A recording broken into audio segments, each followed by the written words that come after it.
My name is Marcus. I'm 29 and got married last Saturday in what was meant to be the happiest day of my life. The kind of day you reminisce about when you're old and gray. The kind of day people tell you will pass by in a whirlwind of joy, love and family. And for the most part it was, except for the glaring empty seats that were reserved for the people I cherished most. Every time I glanced toward them, I felt that same dull pain in my chest. Here's the part that still makes my stomach churn. Not a single member of my family attended. Not my parents, not my sister, not even my closest friend, Derek, who's been like a brother to me since childhood. Instead, they all attended my sister's engagement celebration. Yes, you read that correctly. My sister, Rebecca, scheduled her engagement celebration on the identical day as my wedding, after knowing my date for 8 months, and my family chose her. It wasn't even subtle. The invitations to her party went out 2 months before my wedding, with save-the-date cards that were practically demanding attention, gold foil, elegant script, professional photos of her and her fiancé kissing on a rooftop at sunset. Meanwhile, when I sent my invitations, all I received back were brief, uncomfortable texts. My mom wrote, "We'll have to see if we can make it work, sweetheart." My dad didn't even respond, just sent me a thumbs up emoji. 3 days later I tried convincing myself I was overthinking it. Rebecca has always been the favorite, the golden child who could do no wrong.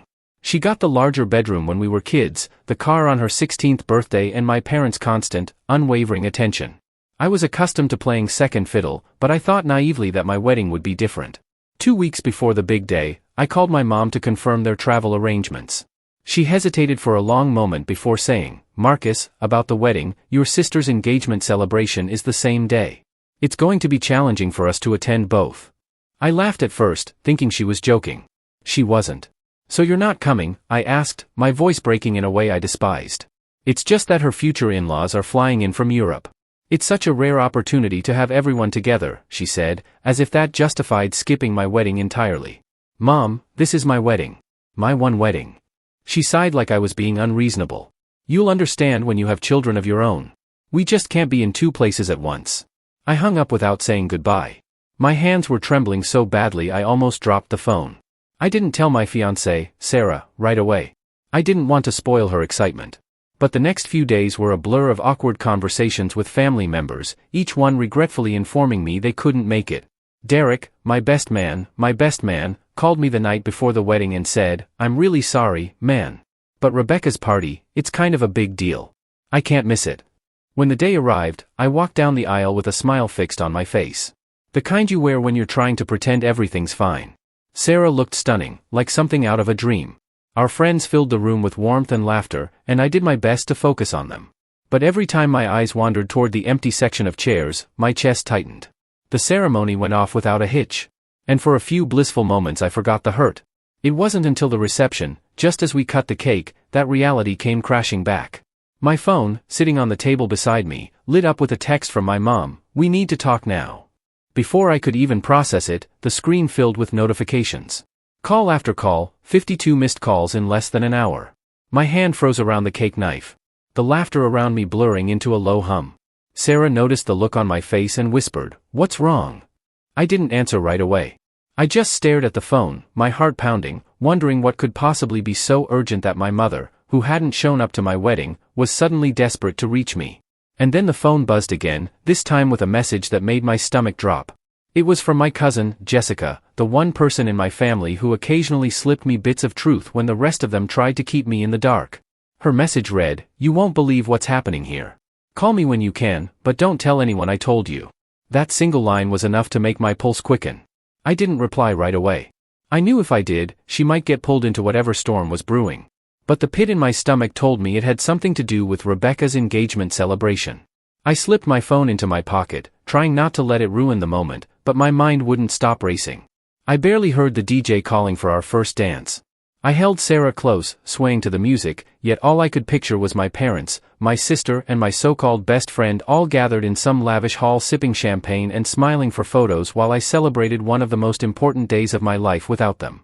After the dance, I excused myself for a quick restroom break and stepped outside into the cool night air. The music from the reception hall muffled behind me. I finally called Jessica. She picked up on the first ring. "Marcus, they're talking about you," she blurted, her voice low, like she was hiding in a closet. "They're saying you selfishly planned your wedding to compete with Rebecca's big day. Your mom's been telling people you did it on purpose." I froze. What? That's insane. I announced my date months before she even got engaged. I know, Jessica said quickly. But they're making it sound like you wanted to upstage her. And get this, your dad's been telling her fiancé's family that you're not very close to the family anymore, so it's understandable that none of them came. My mouth went dry. They're rewriting the story while it's happening. That's not all, she continued. Derek's here. He's been going around saying he couldn't be your best man because you were being difficult about the guest list. Like, he's making it sound like you didn't even want him there. For a moment, I couldn't speak. Derek, the guy I've shared every major milestone with, standing there at my sister's engagement party, trashing me to people I barely know. Jessica hesitated before adding, and your mom's calling you because, well, I don't know the whole thing, but apparently she needs you to fix something for Rebecca tonight. She said it's urgent. That's why she's been calling so much. The absurdity of it hit me like a slap. They skipped my wedding to go to my sister's engagement party. And now, in the middle of my reception, they needed me to fix something for her.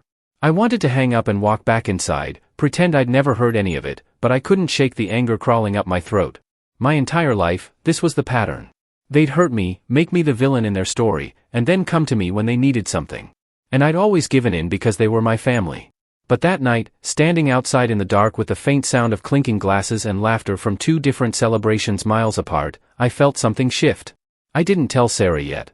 I didn't want to ruin her night with my family's drama. But the weight of it sat heavy in my chest. When I walked back inside, the room was alive with music, friends were dancing, and for a brief moment I let myself smile.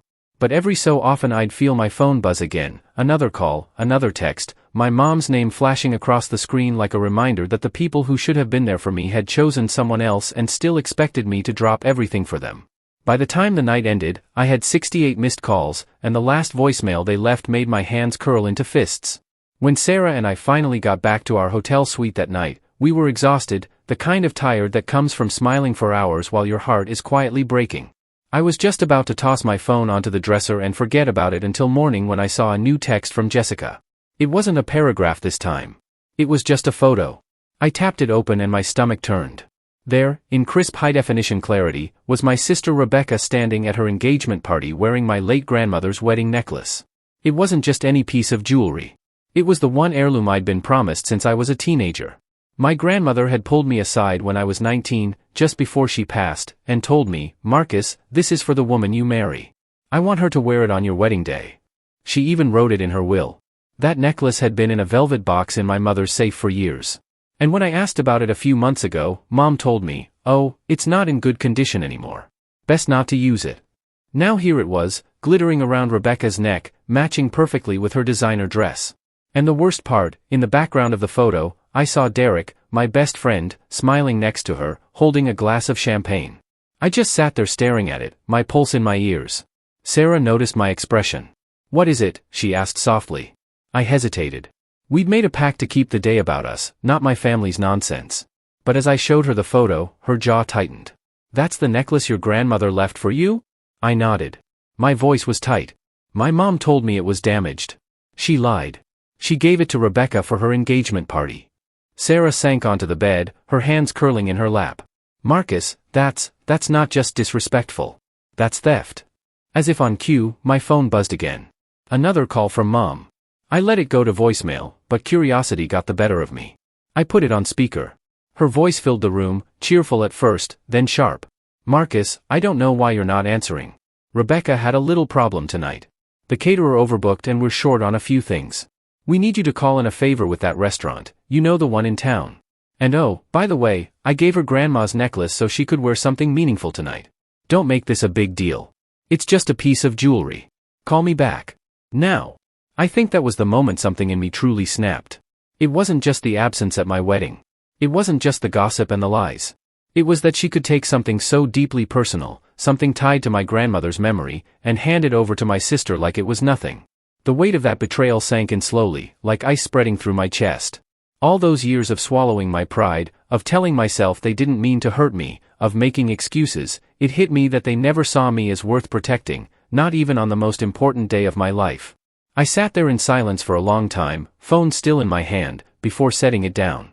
My mind was already starting to move past the shock, past the hurt, and into something colder, sharper. This time I wasn't going to just let it go. The next morning, sunlight streamed through the hotel curtains, but it felt muted, like the world had dimmed a little. Sarah was still asleep beside me, her hand curled loosely around mine, but my mind was far from the quiet warmth of that moment. I checked my phone. The barrage hadn't stopped, 93 missed calls now, 22 voicemails, dozens of texts, some from my mom, some from my dad, a few even from distant relatives who hadn't spoken to me in years. Most of them saying the same thing: you need to call your sister. Not, congratulations on your wedding, not, we're sorry we couldn't be there. Just orders, demands, and guilt-laced messages that made my stomach twist. I finally played another voicemail. This one from Dad. His tone was clipped, almost annoyed. Marcus, I don't know what's gotten into you, but ignoring your family on a night like this is childish. We were hoping you'd be more mature now that you're married. Call your mother back and do the right thing. The right thing. As if they had done the right thing by me. That day should have been filled with brunches, laughter, and retelling the best moments from the night before. Instead, I spent it with an ache in my chest and a fog in my mind. We went for a quiet breakfast at a little cafe near the water. And though Sarah tried to keep the conversation light, I could see the way her eyes searched mine, worried. When we got back to the hotel, I sat on the edge of the bed staring at the small overnight bag I'd packed for the wedding. Among the neatly folded clothes was an empty velvet box, my grandmother's necklace box. I'd brought it with me, thinking I'd surprise Sarah with the real thing. But when my mom told me it was damaged, I tucked it away instead.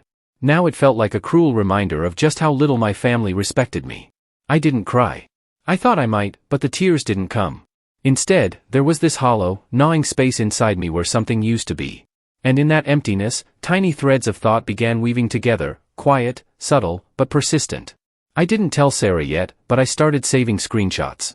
Every text from my parents, every photo Jessica sent me from that engagement party, every voicemail, especially the ones dripping with manipulation. I backed them up one by one into a folder on my laptop labeled simply, "For later."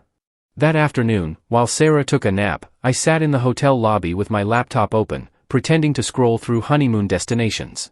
In reality, I was looking up the exact terms of my grandmother's will, the one that specified the necklace was to be mine. I still had a scanned copy saved from years ago when I'd helped my grandmother with paperwork. And there it was, in plain language: I leave my wedding necklace to my grandson, Marcus Harper, to be given to his bride on the day of their wedding. It hit me then that what my mother had done wasn't just morally wrong. It was legally questionable. But I didn't slam the laptop shut or call anyone to confront them. I knew better. If I lashed out now, they'd spin it the same way they always did: Marcus is overreacting, Marcus is ungrateful, Marcus is making a scene. So I smiled politely when the hotel staff congratulated us. I posted one carefully chosen wedding photo online, ignoring the dozens of texts from relatives asking why I wasn't addressing the situation. I kept my head down, outwardly calm, while inside something sharper and colder than I'd ever felt before was taking shape. They thought they'd gotten away with it. I was about to make sure they never saw it coming.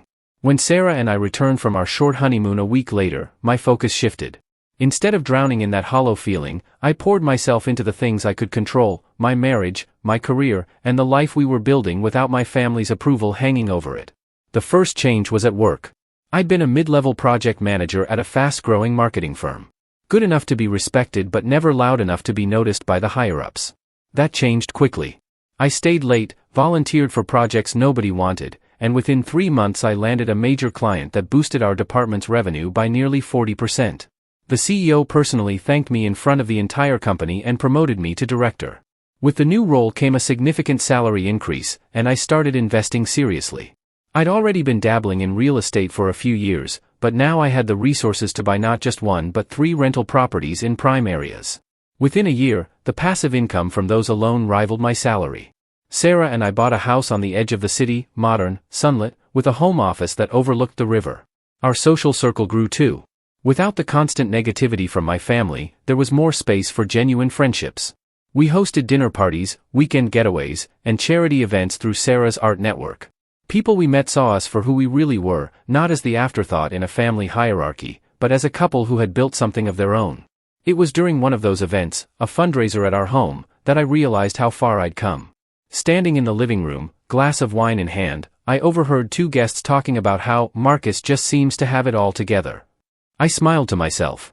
They had no idea how much of that came from deciding to step back from the people who constantly tried to pull me down. Meanwhile, Jessica and I kept in touch quietly.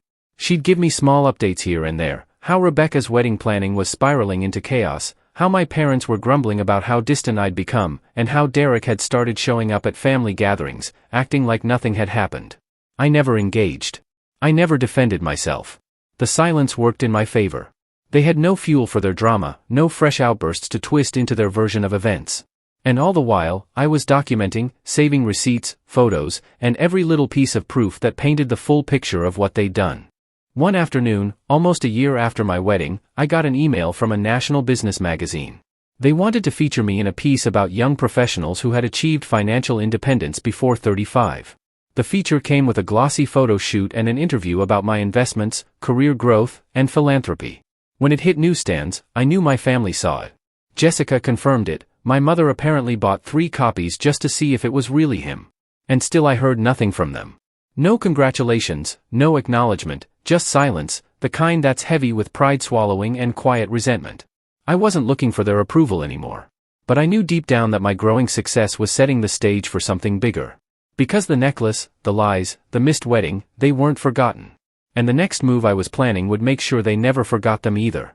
The turning point came on a rainy Tuesday afternoon, nearly 18 months after my wedding.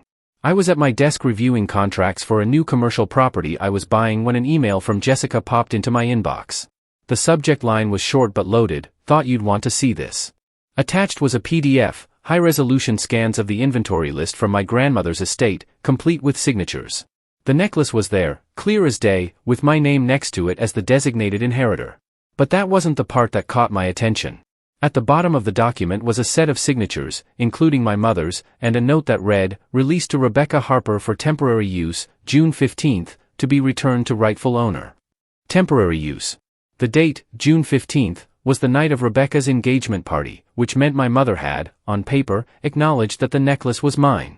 And now, nearly 2 years later, she had still not returned it. I leaned back in my chair, staring at the screen. My pulse quickened. This wasn't just an emotional betrayal anymore.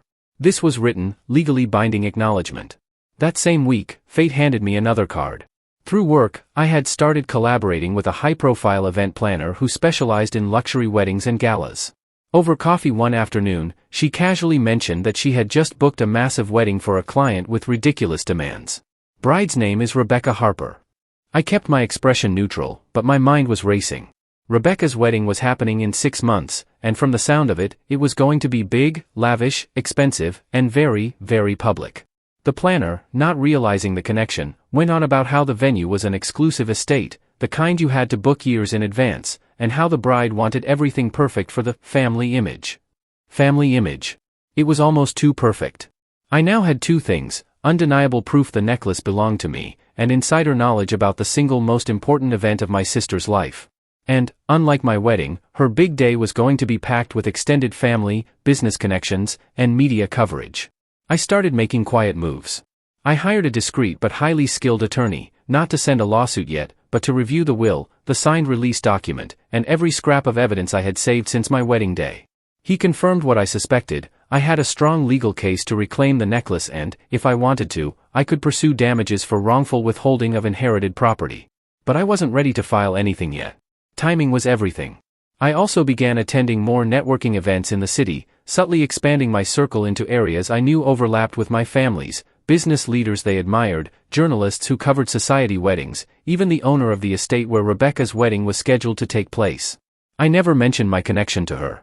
I just made sure I was in the right places, shaking the right hands, making the right impressions. By the time spring rolled around, I wasn't just in a better position than I'd ever been. I was in a position of quiet influence. And the people I was now connected to, they'd be at Rebecca's wedding. The final piece fell into place when Jessica called one night, her voice low. "Marcus, I probably shouldn't be telling you this, but Mom's been bragging about how she's keeping the necklace safe for Rebecca to wear on her wedding day. She says you don't care about family traditions anymore, so it's better off with her." I thanked Jessica, hung up, and sat in silence for a long moment. The stage was set, the date was locked, the audience was guaranteed, and for the first time in years, I felt the old ache in my chest start to fade, replaced by a calm, steady certainty. When my move came, they wouldn't just lose the necklace, they'd lose the narrative they'd spent their whole lives building. The day of Rebecca's wedding dawned warm and bright, with the kind of golden light photographers dream about. I woke early, not because I was invited, I wasn't, of course, but because the plan I'd been building for over a year was finally going into motion. I spent the morning in my home office going over the folder on my desk one last time. Inside were neatly organized documents, my grandmother's will, the signed temporary release paper with my mother's signature, dated photos of the necklace at Rebecca's engagement party, and correspondence from my attorney. The last page was the piece de resistance, a formal letter addressed to the wedding's venue owner, the event planner, and, most importantly, Rebecca herself. It was an official demand for the immediate return of the necklace to its rightful owner, citing legal clauses and including a clear warning about the consequences of non-compliance. The timing was critical. My attorney, a calm, polished man named Vincent, was scheduled to deliver these documents at the venue at precisely 3:15 p.m., just as guests would be arriving and the pre-ceremony photos were beginning. But that was only part of it. In the weeks leading up to this day, I'd quietly tipped off a lifestyle journalist I'd befriended, someone known for covering high society events but with a knack for sniffing out the drama under the glamour. I didn't tell her everything, just enough to pique her interest, that a certain heirloom necklace being worn today wasn't actually the bride's to possess legally. She'd done her own digging, confirming my name was attached to the inheritance record. She promised nothing, but I knew her type. If something happened at the wedding, she'd be ready. At exactly 3:17, my phone buzzed. It was Vincent. "It's done," he said simply. "And Marcus, your sister didn't take it well." Through Jessica, who was texting me under the table from the bridesmaid suite, I got the play-by-play. Apparently, Vincent's arrival with the documents had caused a ripple through the wedding staff. The event planner read the letter, went pale, and immediately pulled Rebecca aside. My mother tried to brush it off, saying it was just a misunderstanding. But when Vincent pointed to the signed release and will, the planner quietly reminded them that hosting an event with disputed property could open the venue to liability, which meant, in no uncertain terms, Rebecca couldn't walk down the aisle wearing that necklace. Jessica's texts came rapid fire. She's screaming at Mom in the dressing room. Derek's trying to calm her down, but she just threw a hairbrush at him. "Oh my God, they're taking the necklace off right now." And then the one that made me lean back in my chair, satisfied, the photographer just packed up the jewelry shots. "She's in tears." I didn't post anything. I didn't gloat. I simply waited. By 6 p.m., the first whispers had already started circulating online. Grainy photos of a tense-looking bride without her signature piece, accompanied by vague captions about last-minute changes and family disagreements. The journalist I'd tipped off posted a short but loaded article the next morning, "The Missing Heirloom, the Quiet Drama Behind Yesterday's Lavish Harper Wedding." The article didn't paint me as a villain. It didn't have to. It simply laid out the facts, quoted the will, and ended with the line, "The necklace is now back in the rightful possession of the grandson it was intended for," which, of course, it was, resting in the velvet box on my desk where it had belonged all along. The calls from my parents started almost immediately after the article went live. I didn't answer, because this time the silence was mine to give. The fallout was faster and harsher than I expected. By the end of that week, the story had been picked up by a couple of other local outlets. Nothing huge, but enough to make its way through the social circles my parents valued most. People who had always fawned over them at fundraisers suddenly had other plans. Rebecca's new in-laws, who had been proud to marry into what they thought was a polished, respectable family, were furious that her wedding had been tainted by public embarrassment. Jessica told me in hushed phone calls how the tension in their house had turned suffocating. My mom blamed my dad for not handling it quietly. My dad blamed my mom for signing the release document in the first place. Rebecca, meanwhile, had been trying to spin the narrative online, posting old photos of herself in the necklace from her engagement party, captioned with vague quotes about family meaning more than property. But the comments under her posts told a different story. People were asking uncomfortable questions. Some even tagged me, saying they were glad justice had been done. Derek, my so-called best friend, didn't escape unscathed either. He'd been one of Rebecca's loudest defenders after the engagement party, but the article made it clear he'd lied about my supposed guest list drama. Several mutual friends cut him off completely. When I ran into him months later at a networking event, he couldn't even make eye contact. The necklace stayed in my possession, exactly where it was meant to be, but it had become more than just an heirloom now. It was a symbol, a reminder that I didn't have to play by their rules anymore. I didn't need their approval, their invitations, or their version of the truth to define me. I never spoke to my parents again after that. Not because I was angry, though I was, but because I realized there was nothing left to say. They'd made their choice the day they skipped my wedding. All I'd done was make sure the world saw it for what it was. A year later, on our anniversary, Sarah wore the necklace for the first time. We went out to dinner, just the two of us, in a quiet corner of the city. As the light caught the golden diamonds, I thought of my grandmother, how she'd wanted this for me, and how it had taken nearly losing everything to finally claim it. Sarah caught me looking at her and smiled. Feels like it's home now, doesn't it? I nodded, not needing to say more. Because the truth was simple, they had taken themselves out of my life, and I had finally closed the door behind them.